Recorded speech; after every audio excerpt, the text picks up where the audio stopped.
Donc je vais arrêter. Et là, maintenant, j'ai tous mes ancêtres qui étaient à la fin, autrefois du côté du bien, qui maintenant se retrouvent du côté, je dirais, sur des positions douteuses. Il y a euh, euh, l'un des trucs qui me... Ils y sont pour rien. Comment? Ils y sont pour rien. Absolument. Mais alors, j'ai tout à l'heure dit que j'étais plus dans le truc, j'étais plus dans. Je vous prie de m'excuser si je suis pas très cohérent, mais comme là, ça touche au cœur. C'est clair que je suis dans la divagation personnelle. Hein. C'est vraiment, il y a des moments où quand même, le numéro de genre, je suis un géopoliticien froid et rationnel. Quand on arrive, c'est clair que quand on arrive à la question juive, pour moi c'est plus compliqué. Mais donc j'ai dit tout à l'heure que j'avais changé d'avis sur LFI,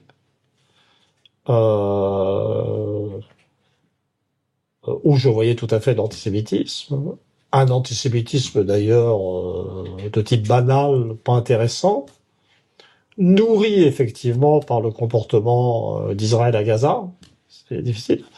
Moi, ce qui m'intéresse le plus maintenant, et pour moi la véritable menace, c'est ce que j'appelle l'antisémitisme 2.0.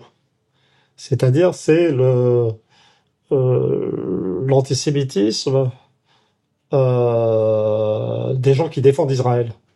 Parce que regardez, il faut faire un peu de logique. C'est-à-dire que vous êtes un Trumpiste, vous êtes un dirigeant du Rassemblement national, vous êtes un homme de droite, donc vous venez de milieux antisémites, et puis vous commencez à expliquer que le comportement de l'État d'Israël et de Netanyahou doit être soutenu, qu'il est acceptable, raisonnable, que le massacre du 7 octobre par le Hamas est un crime inexpiable qui justifie tout. Laissez-moi, j'ai du mal à me concentrer. Donc, voilà. Mais au fond, et vous dites, et les gens qui ne sont pas d'accord avec ça doivent être traqués comme antisémites. C'est ce qui se passe aux États-Unis, hein. C'est ce qui se passe aux États-Unis. Et en fait, dans la mesure où le comportement de Netanyahou et de l'État d'Israël, qui est une démocratie, le fait d'être une démocratie définit une certaine forme de responsabilité collective. Voilà, voilà. Et là, dans la mesure où ce comportement est effectivement monstrueux, et si vous suggérez c'est le comportement juif normal, en fait, vous définissez les juifs comme monstrueux. C'est-à-dire, vous retirez le droit aux juifs d'être des êtres humains universalistes et généreux. Donc, en fait, c'est un antisémitisme d'une perversité inouïe.